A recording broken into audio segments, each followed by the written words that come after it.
Narito tayo ngayon upang matunghayan ang talaga namang nag-iinit at talagang napaka-latest na issue ni Ate Erica. Sa pagpapatuloy ng ating istorya, pangit daw talaga ang ugali na ipinakita ni Ate Erica pati na rin ang kanyang ate na si Sheila May.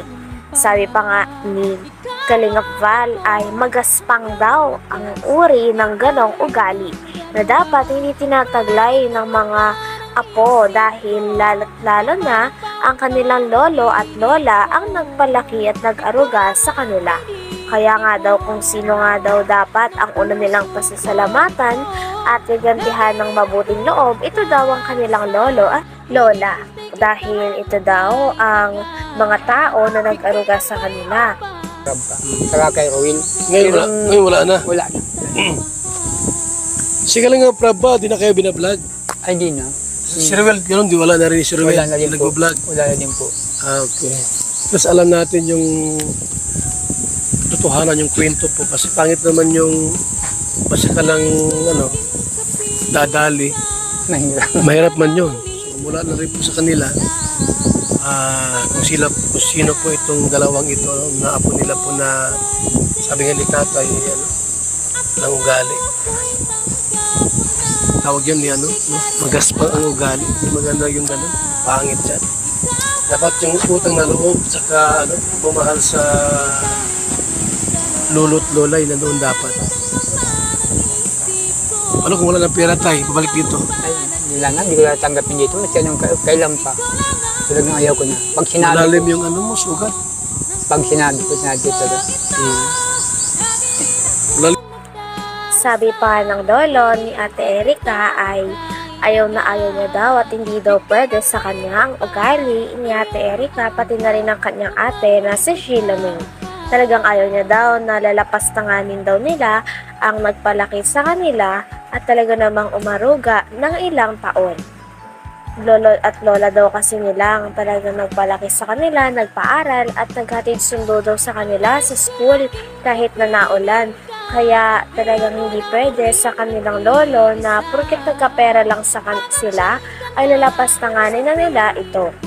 Wala nga daw siyang pakis sa pera nila Ate Erica, ngunit ang sa kanya lang ay ang ugali talaga ang dapat nilang ayusin sapagkat dapat hindi nila ginaganon tratuhin ang mga taong nagpalaki at nag-aruga sa kanila ng maayos ng bata pa sila. Tess, kaya pumunta kami dito at makausap din po namin kayo para alam namin yung mga dahilan.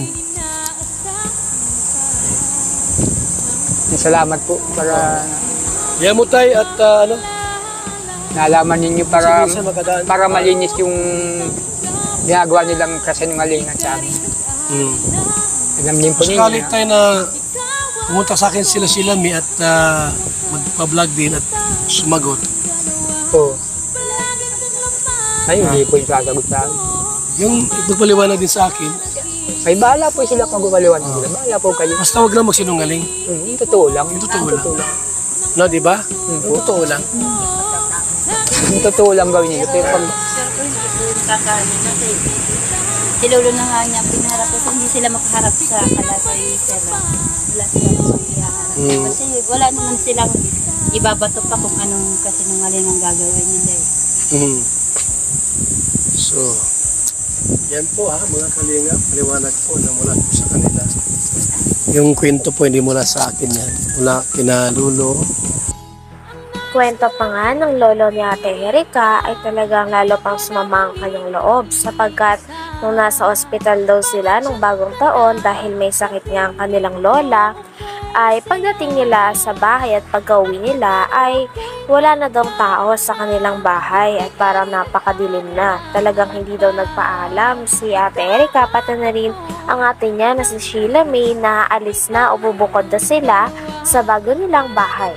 Wala talaga silang paalam o pasabi sa mga tao na nag-araga sa kanila at kumupkup sa kanila ng ilang taon. Kaya naman napakalaki nga ng galit ng lolo nila sa kanilang dalawa dahil nagawa daw nilang lapastanganin ng mga tao na nag-alaga sa kanila at nag-aruga. Bato pa kung anong kasinungaling ang gagawin nila eh.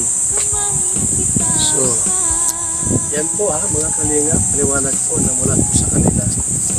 Yung kwento po hindi mula sa akin yan. Mula kina Lulo at tita niya po mga kalinga. So, liwanag po sa atin na kung bakit po binawi ni Jun 8 yung pera po sana pampabahay po nila. Kasi gusto nila yung masulo. Sila ang mga budget. Tapos meron pa mga paninira na nalaman din po natin. Alam mo mga kalingap, bilang isang charity vlogger po, yung aming pagtulong po ay systematic po tayo. Hindi yung ubos-ubos biyaya, bukas na katunganga. Hindi tayo ganun mga kalingap. Salamat po sa ating lahat. Masarang bigas, isang lang. Bigas. Kwento pa ng lolo ni Ate Erika ay hindi daw totoo talaga na nakakatanggap pa sila ng sustento galing kay Ate Erika. Dahil ang huli nga daw nilang natatanggap ng mga pera ay nung binavlog pa sila ni Kalingap Rab at ni Kalingap Roel.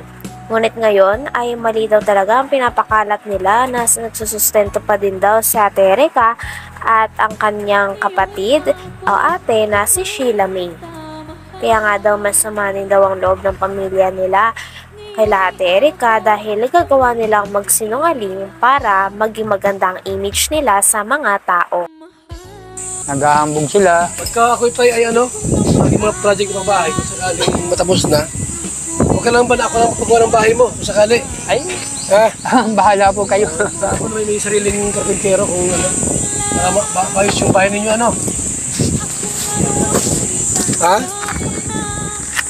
Salamat Ote, po. paano mo? Ay, Sige na. salamat po. Ote. Sige na. Hadlo ka sila, ha? Ano ba kailangan mo sa kanila? Bago na. Salamat po, Kuya Bal. Yan. Salamat po sa inyo. Sa lahat na grupo ninyo. Ako magkampi mo tayo, ha? Ayun po. Ha? Salamat po. Kasi senior citizen kayo, dapat malmali ang senior citizen. Ayun po. Isa pa rito. Tay, Opo. ako kausap po dito, walang sino. Ako kausap po rito. Salamat po, Kuya Bal. Ang senior, mamahalin ko yan. Salamat Kuya Bal, ha. Oo. Salamat sa tulong ninyo. Ako kakampi mo tayo. Grabe at napakabuti nga ng loob ni Kalingap Val Santos Matubang dahil tinulungan niya ang lolo at lola na iniwan ni Ate Erika at ni Sheila May. Talagang ngayon nga ay nagsabi pa siya na kapag natapos na daw ang ibang pabahay na kanyang ginagawa, ay tutulungan niya daw talaga ang lolo ni Ate Erika. Nangako na nga siya dito ng pabahay at binigyan niya rin sila ng pera pagkatapos silang ma-interview ito. Hindi lang pera ang binigay ni Kalingap Val Santos Matubang upang makatulong sa pamilya na ito sapagkat binigyan niya rin na isang sako ng bigas ang lolo ni Ate Erika. Kaya naman todo ang pasasalamat ito sa kanya. Sabi nga nila ay hindi naman na daw kailangan ng mga pera at bigas, ngunit pasasalamat pa rin nila kay Kalingap Val Santos Matubang dahil napakabuti ng loob nito. Sa lahat na grupo ninyo. Ako magkampi mo tayo, ha? Ayun po. Ha? Salamat po. Kasi senior citizen kayo, dapat malmali ang senior citizen. Ayun po. Isa pa rito.